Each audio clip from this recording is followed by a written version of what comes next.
All right, here we are. This is Jay Brown Yoga Talks podcast. My name is Jay Brown. Welcome to you, whoever you are, whether you're a new listener or a returning friend. Thank you for giving a listen today. And I don't know what the weather is like where you are now, but boy, has it been hot around here in my hometown of Pennsylvania. I am returned. If you were here last week, I was in Massachusetts at the Berkshire Yoga Festival. I recorded an episode there that we'll post maybe next week or the week after, I'm not sure, and I will talk more about the festival then. It was quite enjoyable, and it was really an experience on a lot of different levels and a few different things that could be said about it. But we're going to save that for when I share the episode that I recorded there with you. Right now, I'm back home. I'm in the backyard. It is cooled down a little bit. It is evening time. In many ways, I am up against it because I had all sorts of duties this afternoon in respect to the neighborhood-wide yard sale that I conduct as vice president of my neighborhood association.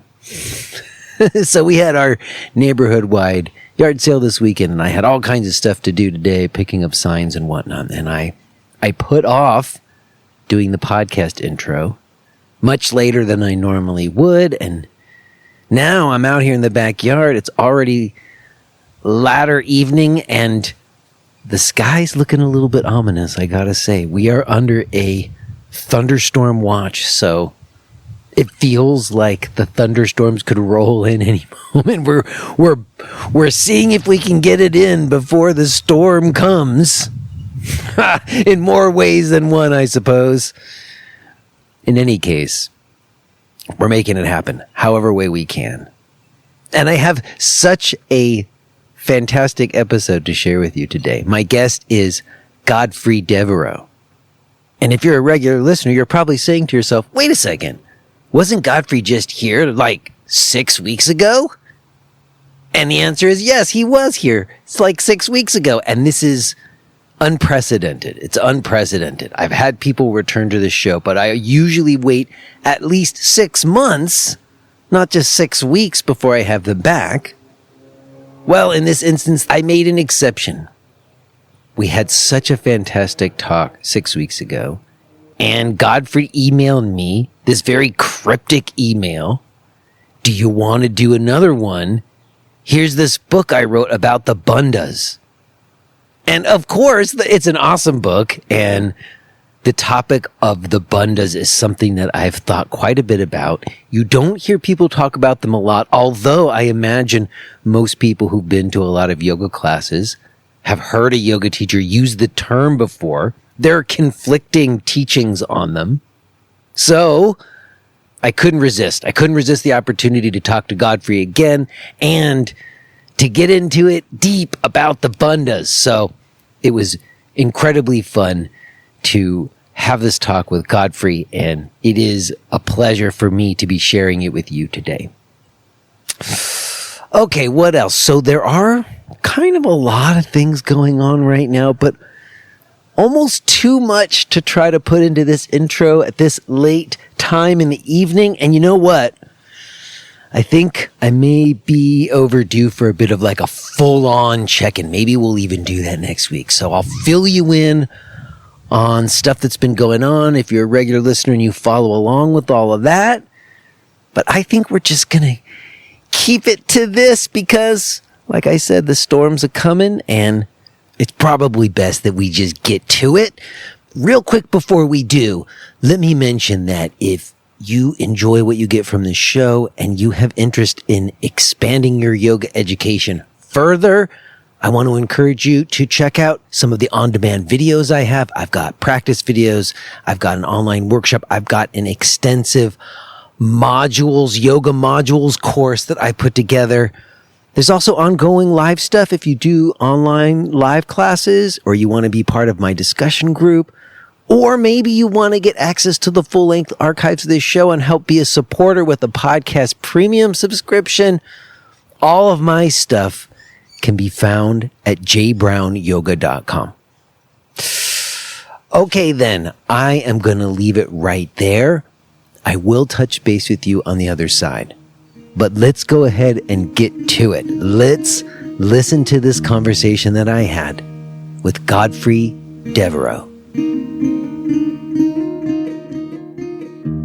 Hello, Jay.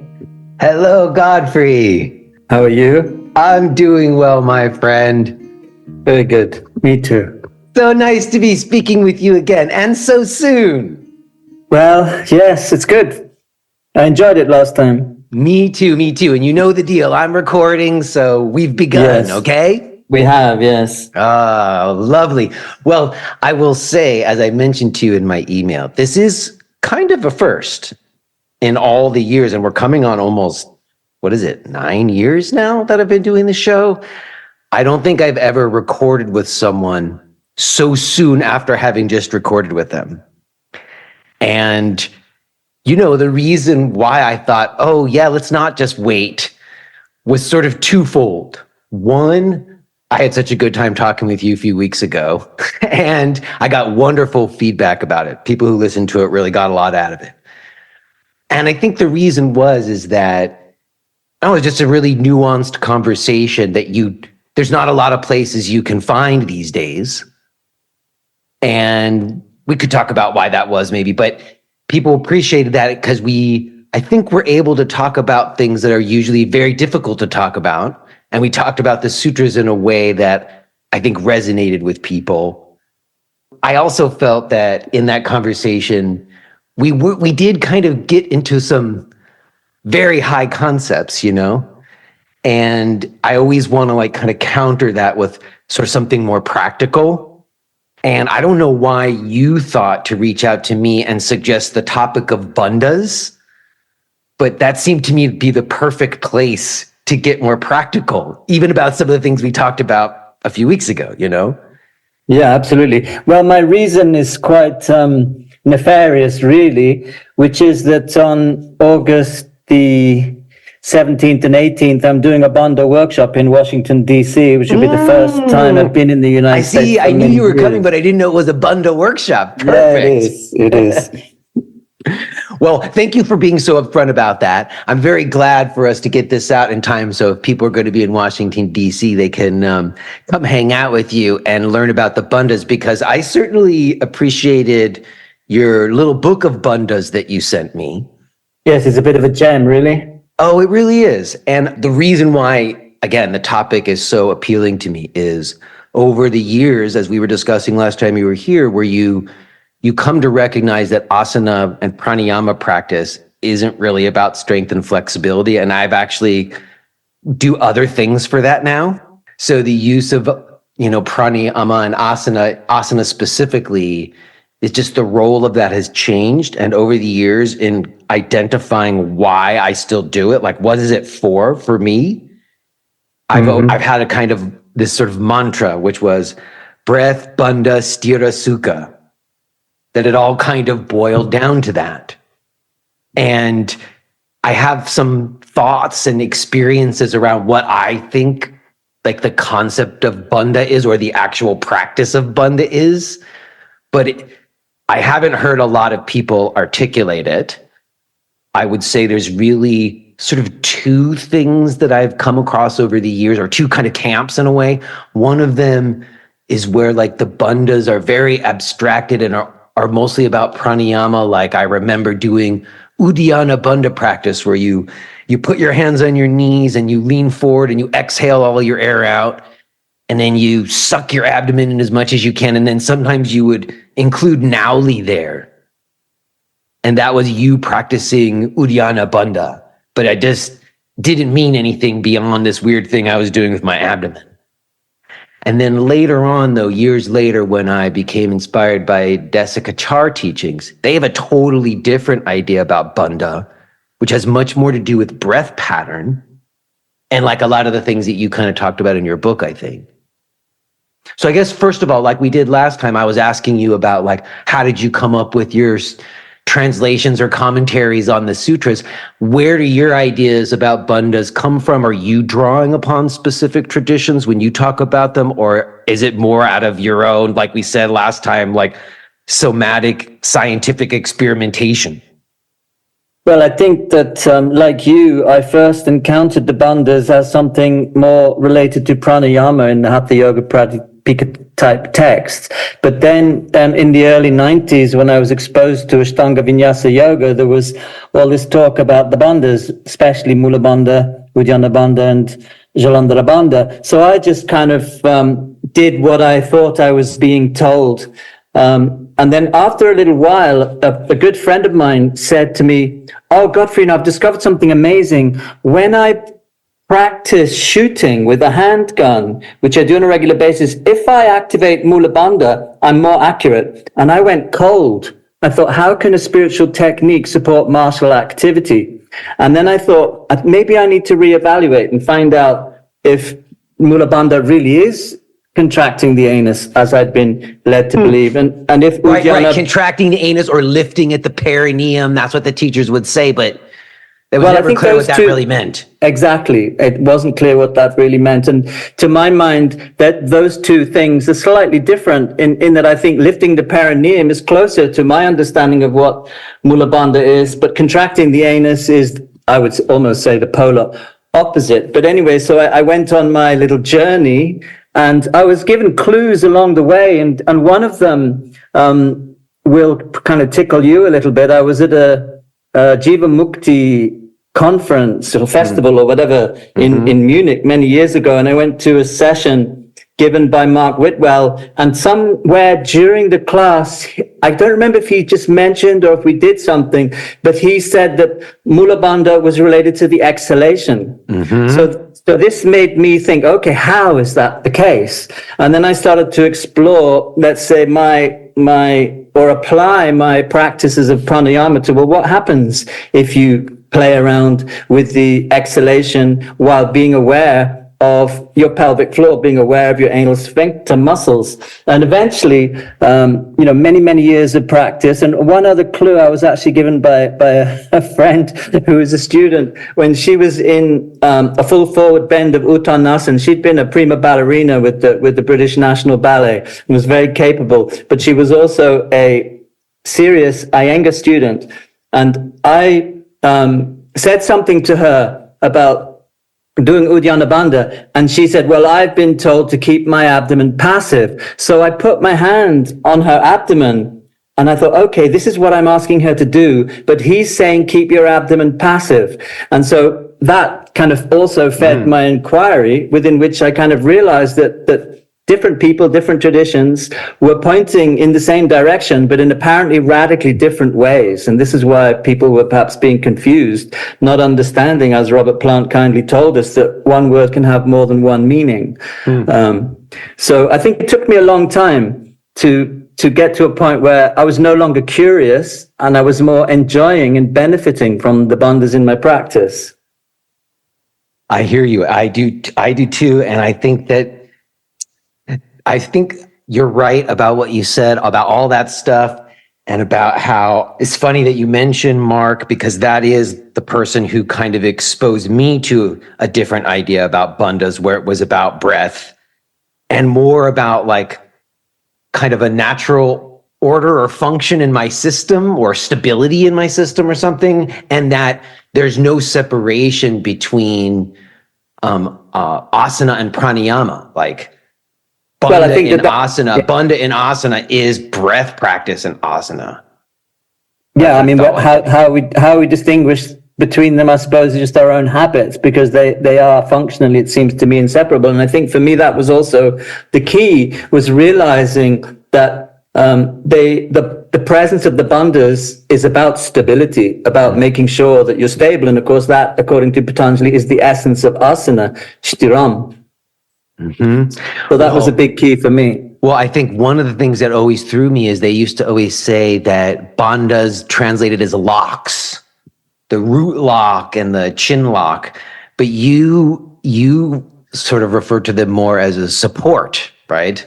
Rather I than suppose, like a lock. I would say a harness. And the word lock, if it has any significance within any thinking for me about the bandhas, it's about unlocking something. Mm-hmm. Well, I think also it's an important point that you made about Iyengar teaching saying keep the belly soft, because I think that in my experience of Iyengar method, and people listening to this who are Iyengar practitioners may disagree and they can reach out, but it seemed to me that there was really a clear kind of separation between asana and pranayama in Iyengar method, that you did asana to prepare for pranayama. I remember employing some ujjayi pranayama in an Iyengar class and the teacher specifically telling me not to do that and just to be natural belly breath.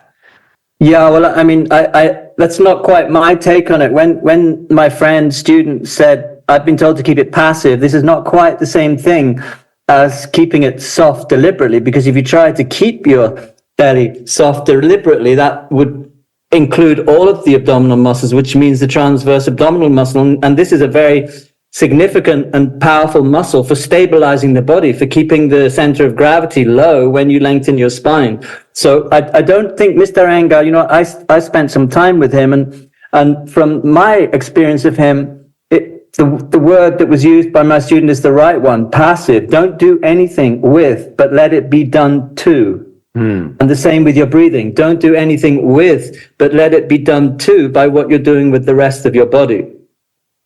Okay. Well, let's pick that apart a little. First of all, you said two things just now that stuck to me. One, you're referring to muscle, and you're referring to like muscle activity, and then you're also referring to the lengthening of the spine.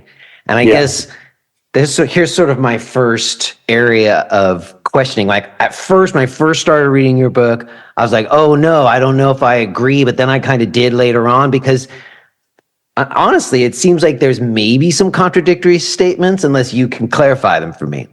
I think first of all, before I do that though, before I get sticky with you, I want to read a quote, because I do think it kind of sets us up for what we're talking about with bandhas, because people listening to this might not be on the same kind of page.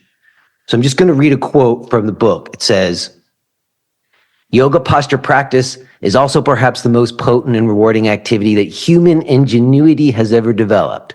Without any special tools, it can provide us with mobility, energy, strength, grace, stamina, calmness, vitality, health, alertness, concentration, coincidence, and clarity. All these and more are made available simply by systematically and sensitively rearranging the relationship between our body parts. What we are looking for is integration. Beginning with actions that we take, it extends by way of functional integrity and structural integration to energetic and spiritual integration. These different layers of integration all depend upon the muscular activity taking place in and as the whole body. Go on to say this integrated muscular activity is nothing other than the bandhas. So in that very beginning, you refer to it as muscular activity. And sometimes I wonder about that, because you also say later on in the book, the bandhas are actually only concepts that describe somatic events that protect joints and muscles while generating subtle but deep neurological and energetic effects. And that kind of feels more like what I normally experience them as, more than muscle activity. But then later on, you go on to say the bandhas are actions. They are not words. They are not concepts. So first you say they're muscular activity, then you say they're actually only concepts, then you say they're not concepts. I'm kind of curious if you can kind of place them, because like the application of bandhas as like I do them, there's some parts like Uddiyana and Jalandhar feels like I can do that some with muscles, but like Mulabandha, I don't feel like I can do, as you said. So I don't know, that's a lot to throw at you, but I'm wondering how you respond to those 3 points in your book that could seemingly be contradictory. Yeah, well, to me, of course, they're not contradictory, but let's take the first one. The bandhas are not concepts. The word bandha is something that exists in a particular cultural mind of the Sanskrit language belonging to Indian culture. But my later point, or maybe right there, is that they point to something.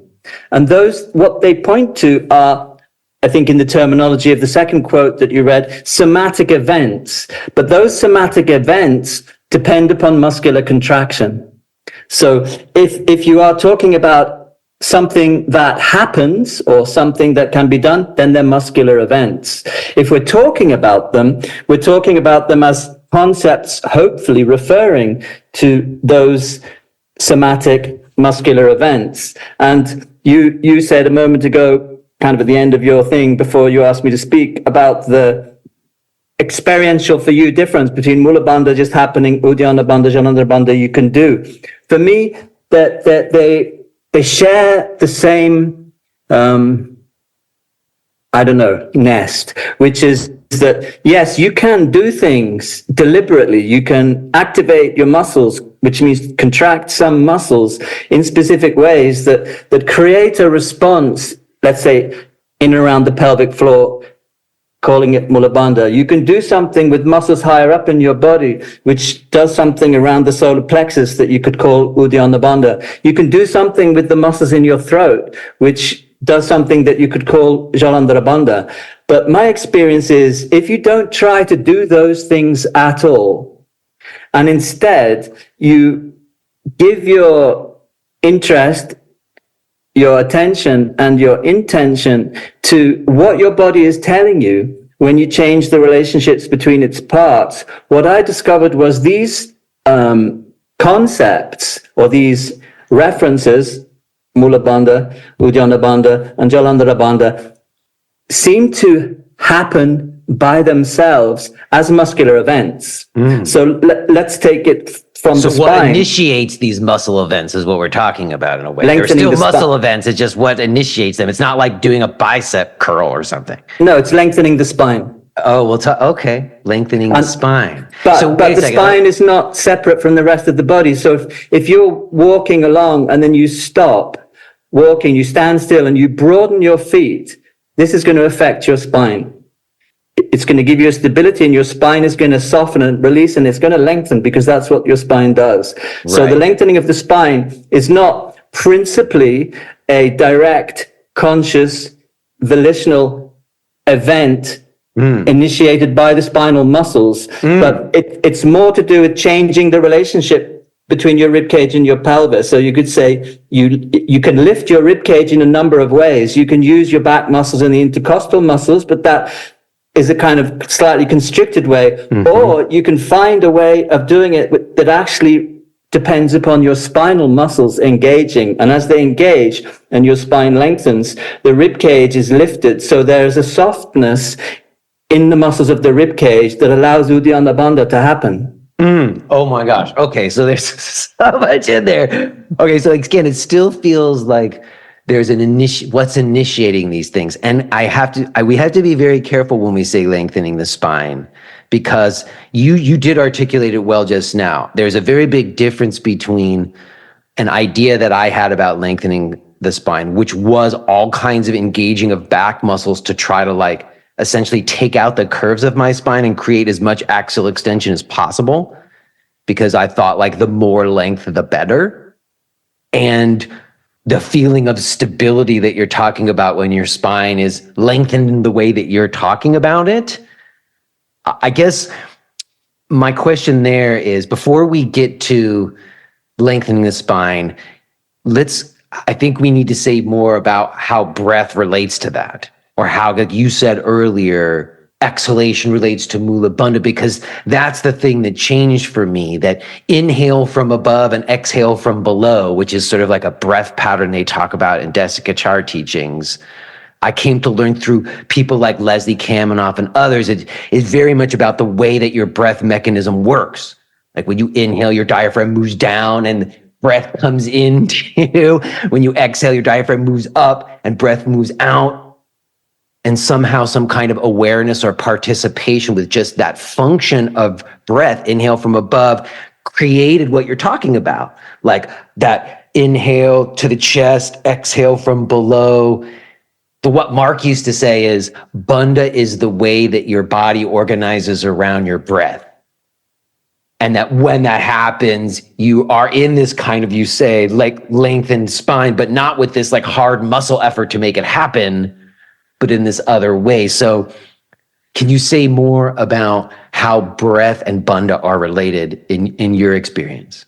Yeah, well, let me go from the beginning with what that clue that Mark gave me, that Mulabandha was related to the exhalation. So what I actually did was I started exploring. I had a lot of time on my hands, so I would spend a few hours every day exploring different ways of breathing. So relative to Mulabandha, having had it associated with the exhalation by Mark, I let's say explored as much as possible how many different ways could I exhale. And I did this without reference to any anatomical information or knowledge, because I'm not particularly well educated in that way, but just breathing out more fast, breathing out more slowly, breathing out this way, breathing out that way. It was more about the quality of the exhalation and the intensity and the duration. And what I eventually found was that if I breathed out in two phases, so that's not very well said. If I allowed a natural exhalation to take place.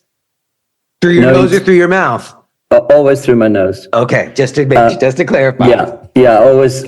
So if I just allowed the natural exhalation, which is by nature a release of the muscle fibers that contracted to generate the inhalation, if I allowed that to take place freely, and then continued to deliberately breathe out. In other words, applying my intent, not to any particular muscles, but just to the flow of the exhalation, trying to keep it as smooth and continuous as possible, which means by the time the exhalation, the natural exhalation, is coming to an end, it's very subtle.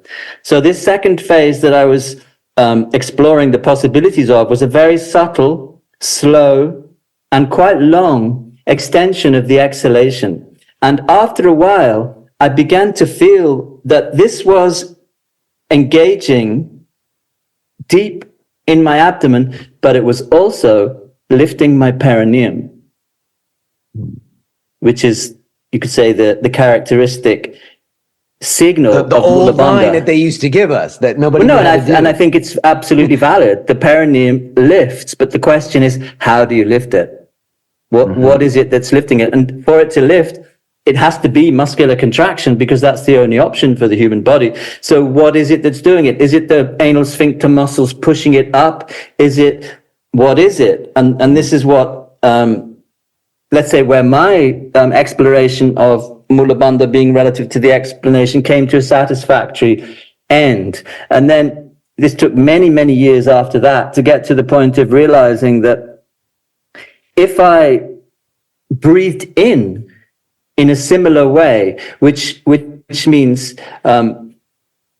deliberately breathing in right from the beginning, which is not normal. Normally, it's a spontaneous event. It's an autonomic function most of the time, right? So. Exactly. So waiting for the exhalation to finish itself, and then initiating the inhalation as subtly, like softly, sipping the nectar, right? Yes, like that, very, very slowly.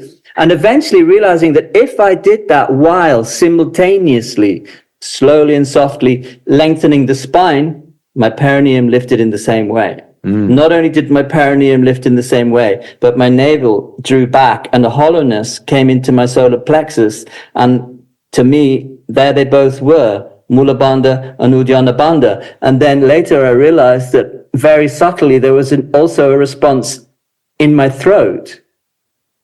Narrowing part of my throat, opening part of my throat. So all of the three, let's say, call them famous or classical bandhas, Mulabandha, Uddiyana Bandha, and Jalandhara Bandha, which can be, in my opinion, mimicked deliberately by applying intent to the muscles in the throat, muscles around the rib cage, abdomen, muscles around the pelvic floor, actually occur spontaneously once you have enough strength in your spinal muscles for the spinal muscles to genuinely lengthen. And what I mean by genuinely lengthen, without any pivot of the vertebrae. So not going towards a forward bend, not going towards a back bend, but you could call it a pure extension, where the activation of the spinal muscles is just lifting each vertebra. The lift is probably a fraction of a millimeter, but in combination, it becomes a little bit more, and you can really feel it as a lengthening of the spine. And then you can also feel these muscular responses in what I call the core of the body, extending from the pelvic floor up and actually into the brain via the throat.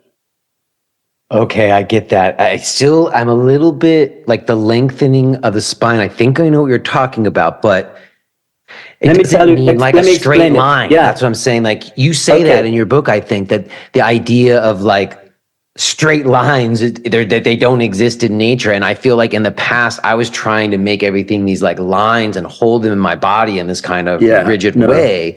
So can you have bandhas in a back bend though? Of course you could, right? Yeah, so it's not course. about your spine being in one particular shape, is it? No, but this is how they activate spontaneously by engaging the spinal muscles. Of course, if you go into a deep back bend, it's not the same as being in an extension. But if you go into a shallow back bend, in the way that I practice them anyway, it's very like an extension. I don't do deep postures in my practice Neither anymore. do I. But in theory, though, I'm letting my body have much more curves and rounds to it than I used to.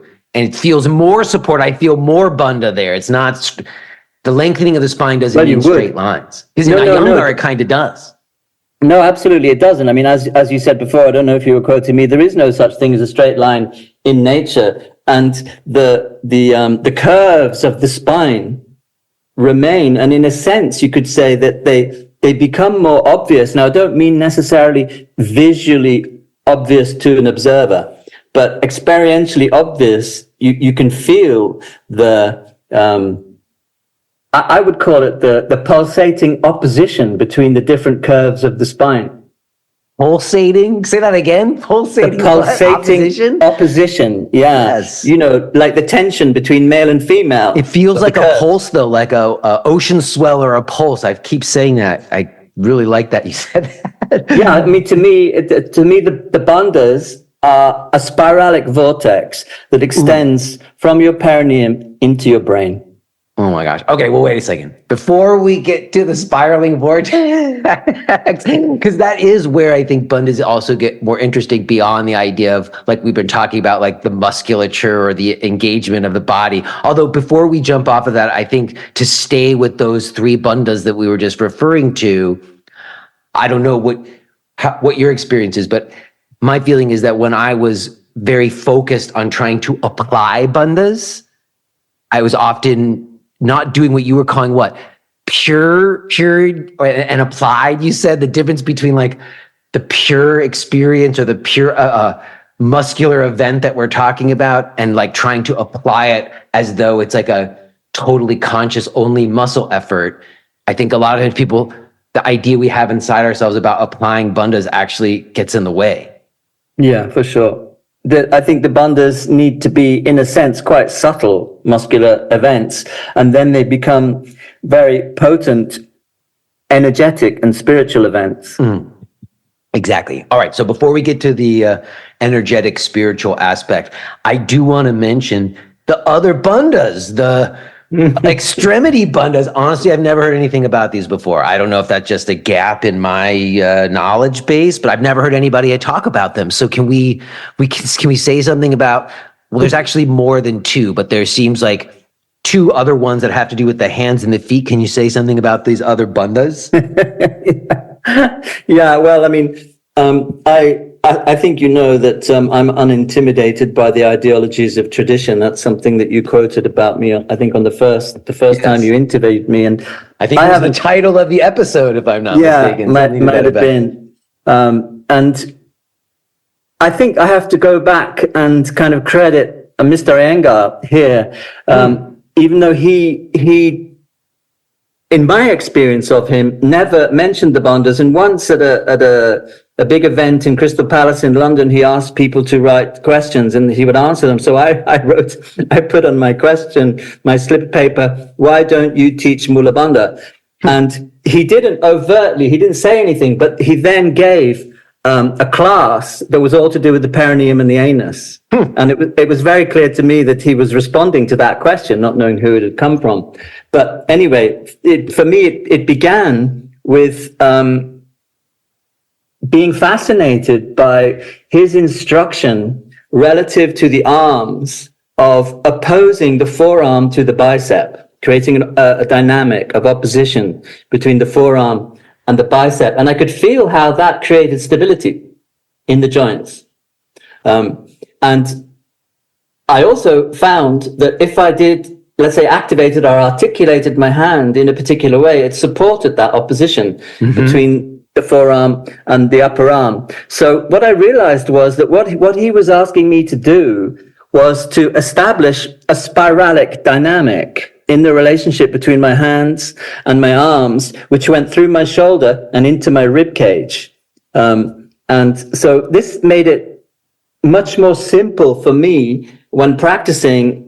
Rather than having to think about lots and lots of little details, I just activated my hands in a way which was simply broadening them, and then lengthened my arms in both directions. And I found that this created the opposition and stabilized, especially through the elbow. And it didn't take very long to get to that place, and then to think, okay, here we have this spiralic dynamic. I already had the ideological concept that everything in the universe is spiralic.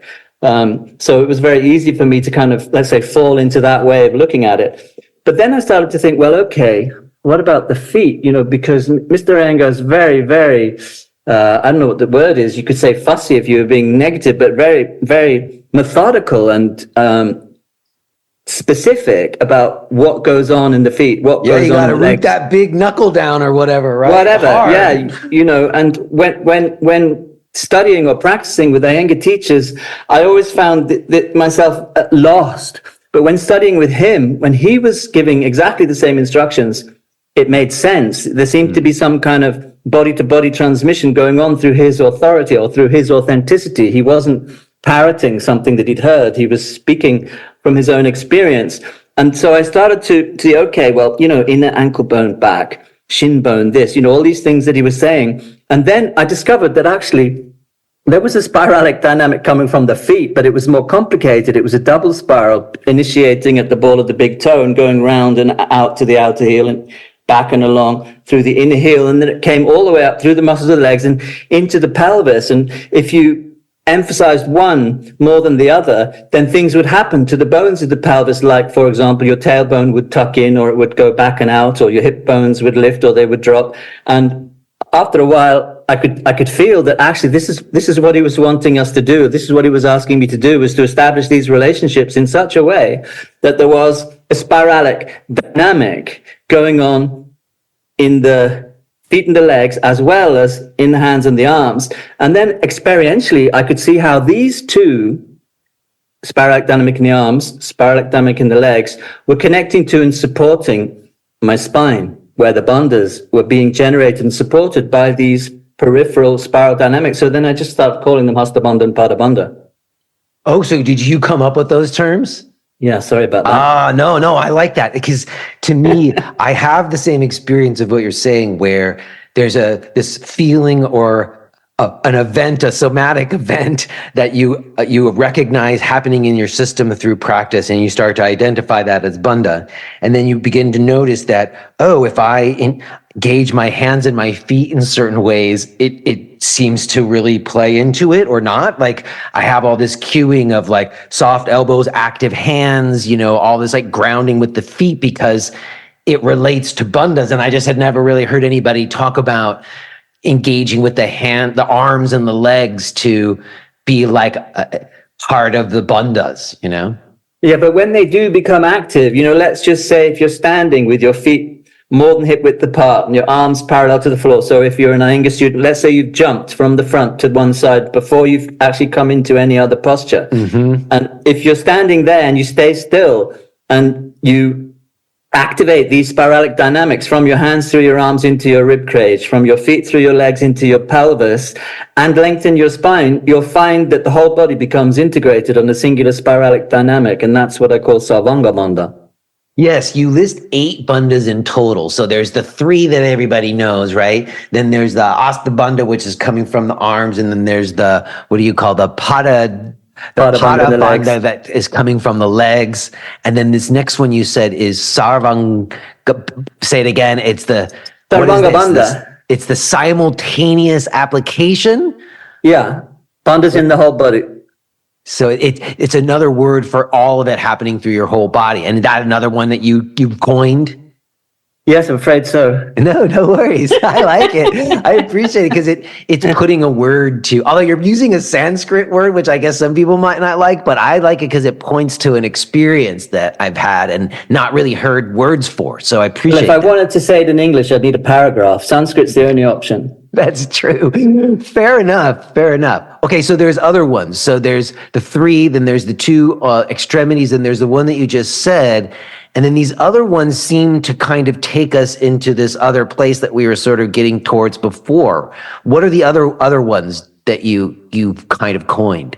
Well, let me just iterate them, from what everybody knows. There's 3 what I call classical bandhas: Mulabandha, Bandha, Jalandhara bandha. But I also call them the 3 core bandhas because they take place in the core of the body. So that's 3. But in my practice, I don't separate them. And instead, I focus on lengthening the spine with the support of the whole body. And so that I call Meru Bandha, lengthening the spine. It invites the 3 classical or core bandhas. But that invitation needs the support of Hasta Bandha from the hands via the arms and Pada Bandha from the feet via the legs. So if they're all there, if Meru Bandha, which incorporates the 3 classical bandhas, and Hasta Bandha and Pada Bandha are present, then that's Sarvanga Bandha. Sarva means all, Anga means limb. So it means the bandhas in the whole body. The last one is Mahabandha. Now, Mahabandha is a classical reference, but I'm not sure if I'm using it in the classical way. It's like a specific mudra form, right? Yeah. Kind of, yeah, but there seem to be, full body mudra. Indian culture is so rich. I think there's more than one understanding of what Mahabandha is. Mm-hmm. And for me, it's kind of, it points to the fact that, okay, there are all of these things that are going on: Hasta Bandha, Pada Bandha, Mulabandha, Bandha, and Jalandhara bandha, and they all have muscular elements, but this last one, Mahabandha, doesn't. It's more like in let's say modern day scientific vocabulary, it's probably more a neurological event. That listing of all those different bandhas, what I take from them is you, as you said, as you shared, finding a way to sort of like write down on paper the experience of feeling this kind of feeling of integrated support through your whole body as one thing or something. Yeah. And I guess before we get into the energetic and spiritual ramifications of that, one other thing we have to talk about is Ujjayi pranayama, because you specifically reference it in the book. Yeah. I used to be like very insistent upon it, like taught it to everybody who came to my class if they hadn't been taught it before, because I just felt like it was such an essential tool to what the approach I was taking in practice. I also think you could kind of overdo it. So at the same time, I do think that whenever you talked about at the beginning, like you were saying, oh, I was just practicing a lengthening of my exhalation and seeing if I could make it, you said duration and kind of like an evenness to it. I've often talked about the length of your breath and the tempo of your movement, that in that Ujjayi seems to often very much just happen. I've heard Leslie Kaminoff talk about that. You don't need to teach it, it'll just happen. But sometimes telling people about it is useful too. So I guess what is your feeling about Ujjayi pranayama specifically to bandhas? I'm not going to directly answer that. I just want to put in a little bit of historical detail. Why not? Because I want to prepare the ground with. Okay, fair enough. Yeah. You can say a few things first before you get to I get. Yeah, no, well, all I want to say really is that when I was exposed to Ashtanga Vinyasa Yoga, I heard about this wonderful thing with Ujjayi breathing. So I started to do things and there was this sound and I was very proud. I could sound like a lion, but eventually... A roaring ocean, yeah. Yeah, I began to feel it was more like a horny donkey and this began to get a bit suspect. And so now what I would say is that I would agree with Leslie in the sense that any attempt to do anything is very unlikely to deliver Ujjayi breathing. And what I would say instead is that if you establish the bandhas in the whole of your body, you will have generated indirectly Ujjayi breathing. If you are hearing this message, then you're listening to the free version of J. Brown Yoga Talks. To hear the rest of our conversation, please subscribe to Podcast Premium at jbrownyoga.com/premium.